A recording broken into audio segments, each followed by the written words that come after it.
Halo, selamat siang. Hari ini, sudah masuk di pertemuan ke-14, ini udah mau pertemuan terakhir ya.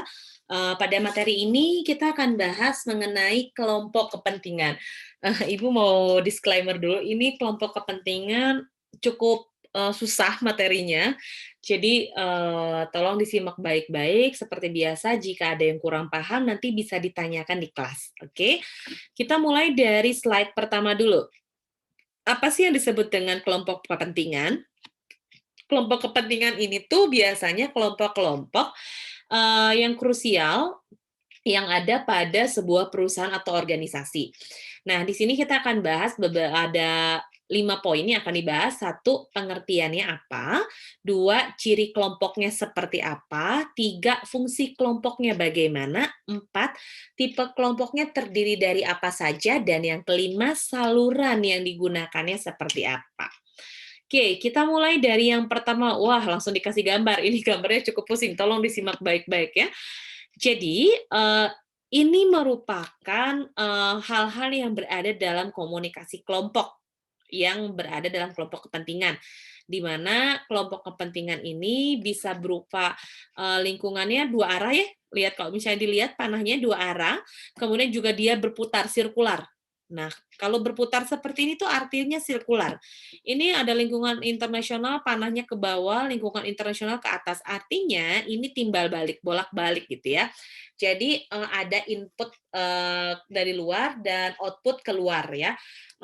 Dalam kelompok kepentingan, garis-garis ini tuh penting sekali ada gitu ya.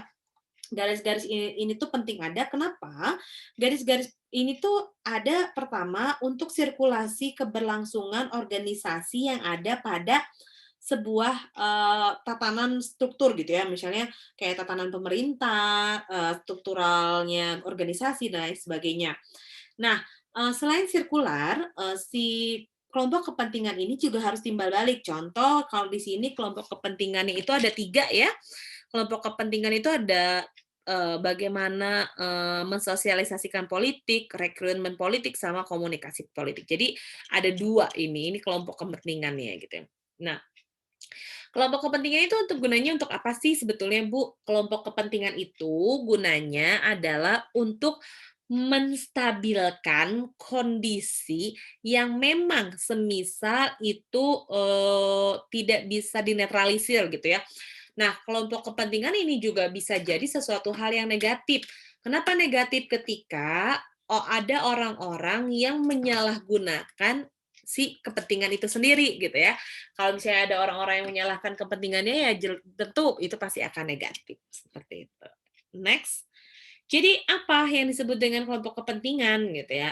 Menurut Gabriel, dalam bukunya Mas Uda McAndrew, ini ada di bukunya Komunikasi, Politik, mengenai kepentingan ya. Kenapa kok komunikasi politik masuk ke komunikasi kelompok, karena di politik itu berkelompok gitu, dan kelompok itu pasti ada dalam, lini-lini, terkecil gitu ya, kecuali komunikasi antar pribadi itu jelas tidak ada gitu ya untuk komunikasi kelompoknya. Nah, kelompok kepentingan ini adalah organisasi yang berusaha mempengaruhi kebijakan pemerintah, tanpa pada waktu yang sama dan berkehendak memperoleh jabatan publik.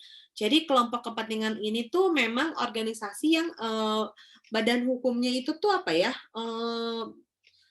tidak disahkan oleh presiden misalnya kayak kementerian kan itu disahkan sama presiden ya. Contoh nih, kayak KPK. KPK kan sebetulnya kelompok kepentingan ya. Kenapa penting gitu, karena untuk mempengaruhi kebijaksanaan pemerintah dalam, apa ya, dalam menangani tindak korupsi. Nah, biasanya apakah dia punya jabatan publik? Tentu tidak gitu ya. Bahkan dulu pernah Megawati menyampaikan bahwa, harusnya apa ya, harusnya KPK itu dibubarkan karena KPK itu, tidak ada dalam undang-undang gitu. Nah ini yang, cukup, polemik ya, karena kenapa? Karena kelompok kepentingan ini penting untuk mempengaruhi kebijakan-kebijakan yang mungkin sudah tidak bijak lagi gitu. Untuk apa? Untuk mempengaruhi pemerintah biasanya. Nah, Apa aja ciri-ciri kelompok kepentingan? Ciri-ciri kelompok kepentingan itu adalah sekumpulan orang dalam satu nama. Nah, maksudnya kalau dalam satu nama seperti apa, Bu? Misal kayak FPI itu kelompok kepentingan, KPK kelompok kepentingan, apa, eee, aliansi buruh itu juga, perkumpulan. Jadi, sekumpulan orang-orang yang dalam satu nama. Satu nama itu bukan satu orang ya, tapi nama tuh maksudnya nama, kelompoknya gitu, kayak FPI, KPK, nah itu kan satu nama. Punya kepentingan yang sama, kalau kita ambil KPK contohnya berarti kepentingannya apa? Memberantas korupsi gitu ya.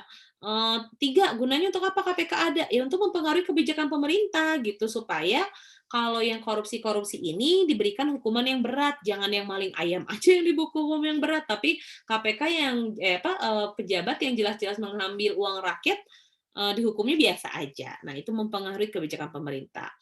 4, tidak berusaha memperoleh jabatan publik. Jadi KPK, FPI, dan lain sebagainya, apakah pernah berusaha untuk mengambil jabatan publik? Sejauh ini tidak ya, tidak berusaha untuk memperoleh jabatan publik. Kenapa? Karena tujuannya adalah memang bukan untuk menjadi bagian dari publik tersebut, untuk mengambil peran-peran itu, tapi tujuannya adalah untuk menyelaraskan kondisi-kondisi yang tidak stabil di masyarakat gitu ya.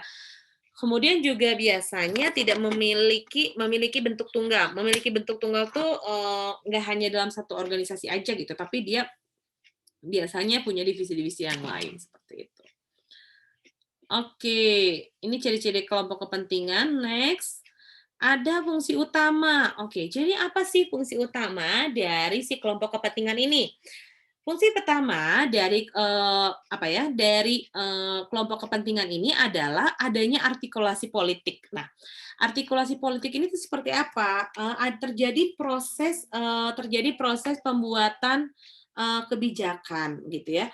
Nah, kenapa? Karena banyak sekali mungkin kebijakan-kebijakan yang sudah tidak bijak, makanya kenapa, perlu dibuat, kebijakan-kebijakan proses seperti apa.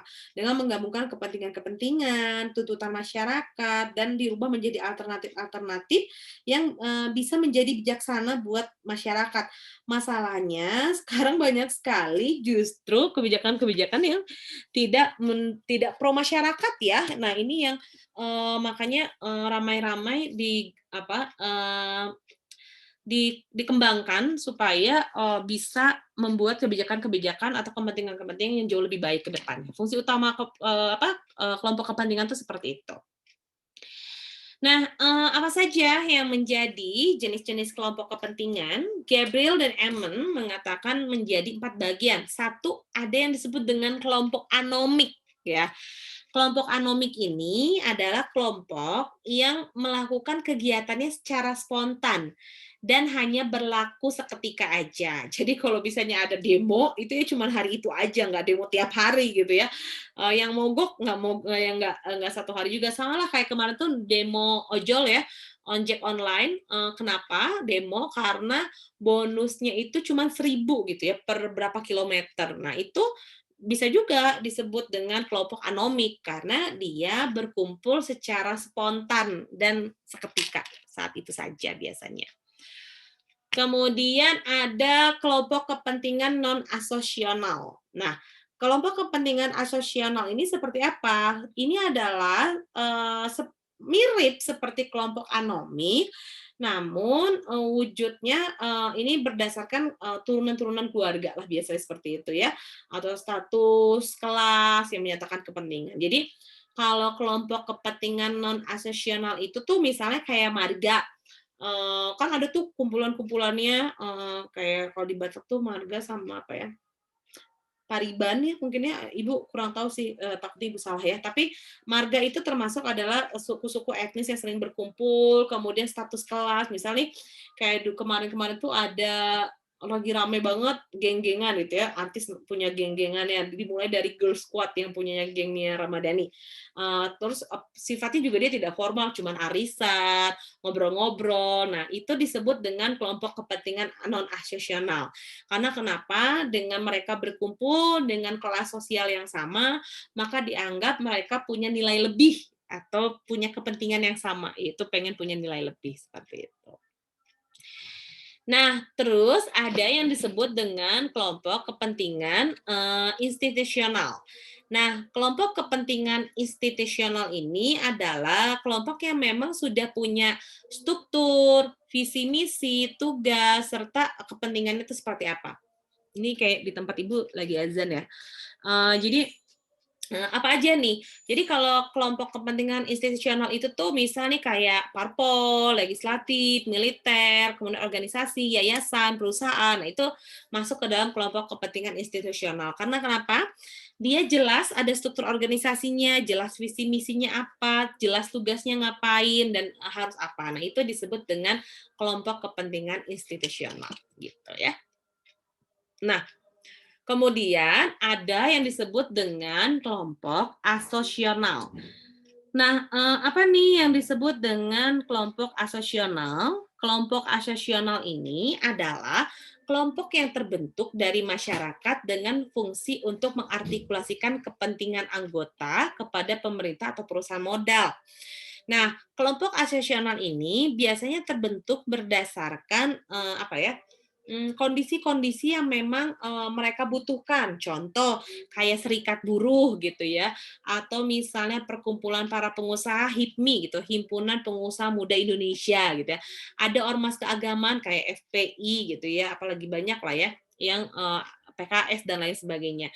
Nah, kelompok asosional ini adalah dia pengen masuk ke dalam sebuah kelompok untuk menjadi mengartikulasikan apa ya, mengartikulasikan tuh jadi menjadi bagian roda kepentingan dari sebuah pemerintah gitu. Itu lebih seperti itu sih kalau kelompok asosional. Nah, ini ada tipe-tipe kelompok kepentingan ya, bisa dibaca contohnya seperti apa. Ini sudah dibagi-bagi sih sebetulnya. Nanti kalian baca, kalau nggak jelas nanti tanya ya. Ibu lewat, sip. Lanjut, ini ada yang disebut dengan saluran kelompok kepentingan. Nah, bagaimana cara menyalurkan kelompok kepentingan ini? Ini apa ya? Sangat sederhana sebetulnya. Yang pertama adalah kalau misalnya kelompok kepentingannya bisa berupa demonstrasi dan kekerasan. Biasanya ini ada yang paling pertama tadi ada di kelompoknya anomik gitu ya. Kenapa? Karena ketika dengan dilakukannya demonstrasi, satu bisa lebih menarik perhatian pemerintah gitu ya, bisa menarik perhatian para aparat. Nah, demonstrasi dan kekerasan ini menjadi tujuan kelompok kepentingan. Makanya kenapa jika ini disalahgunakan oleh orang yang tidak bertanggung jawab, maka akan terjadi yang namanya provokasi.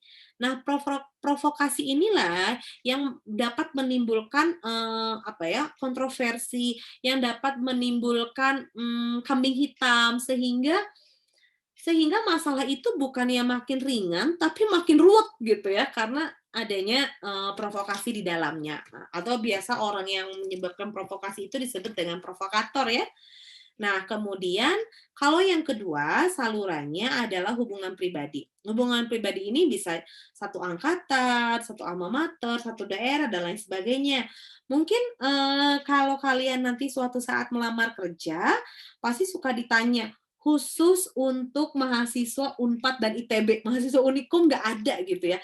Nah, kenapa? Karena dia punya hubungan pribadi. Dia pengen mahasiswa-mahasiswa tersebut yang melamar di perusahaannya. Nah, hubungan-hubungan ini salurannya berdasarkan tadi, apakah satu sekolah yang sama, apakah punya orang di daerah yang sama, kadang diutamakan warga Bandung. Nah, itu juga termasuk hubungan pribadi.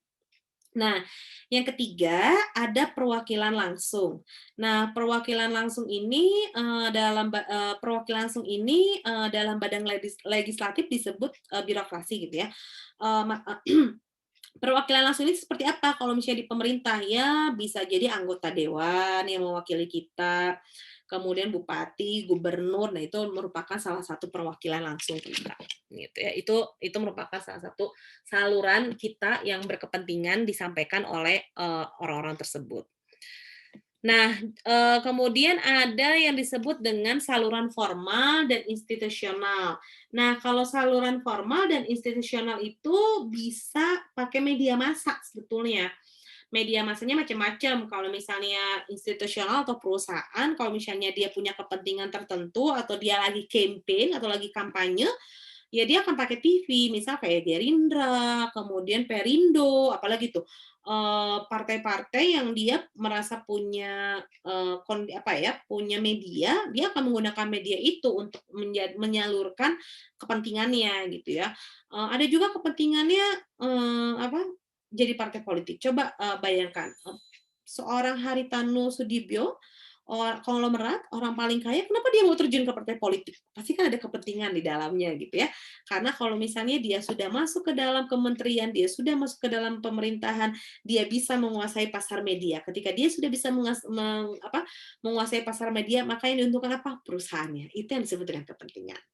Nah, kemudian juga ada badan legislatif, kabinet, dan birokrasi. Biasanya ini kepentingan-kepentingannya awalnya sih, eee, awalnya sih, ini ya, apa, mengusung kepentingan rakyat gitu, tapi udahnya, jadi kepentingan pribadi gitu, rakyatnya diabaikan malah fokus ke memperkaya diri sendiri. Ini yang sebetulnya banyak banget PR di Indonesia harus kita kerjakan bersama, harus kita bangun bersama supaya, Indonesia minimal, tingkat korupsinya nggak tinggi-tinggi amat lah gitu, tingkat korupsinya bisa jauh lebih rendah. Meskipun kita nggak bisa, pungkiri ya kalau korupsi ini tuh pasti selalu ada, tapi minimal kita bisa meminimalisir itu, kayak gitu.